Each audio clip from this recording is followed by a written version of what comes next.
এখন পর্যন্ত যেই প্রফেসর ইউনূসের হাতে পুরো বাংলাদেশটাকে তুলে দিয়েছি আমরা গত বছর আগস্ট মাসে, সেই প্রফেসর ইউনূস এমন কি করলেন যে তার কাছে এখন বন্দরের ব্যাপারে আমরা ভরসা করতে পারছি না, বাংলাদেশ বিমানটা কোথায় থাকবে সেটার ব্যাপারে ভরসা করতে পারছি না। আসল বাস্তবতা এগুলো না, এগুলো হচ্ছে আপনারা জানেন যে বাংলাদেশে বিশেষ করে চট্টগ্রামে যারা রাজনীতি করে, এই রাজনীতিক বিনিয়োগ লুটপাট বাণিজ্যর একটা কেন্দ্র হচ্ছে চট্টগ্রামের বন্দর।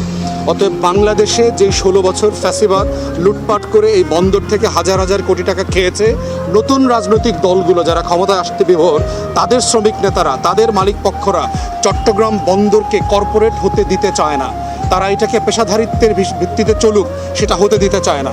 এখন প্রশ্ন হচ্ছে যে আমরা কি কিছু লুটেরার কাছে বাংলাদেশ বর্গা দিব, না বাংলাদেশটাকে আমরা কর্পোরেশনে নেব, পেশাদারিত্বে ফেরায় নিয়ে যাব, সারা দুনিয়ার সাথে আমরা কম্পিট করব, দুবাইয়ের সাথে কম্পিটিশন করব, সিঙ্গাপুরের সাথে কম্পিটিশন করব, বেইজিংয়ের সাথে করব, ক্যালিফোর্নিয়ার সাথে করব, আমরা কোথায় নিতে চাই?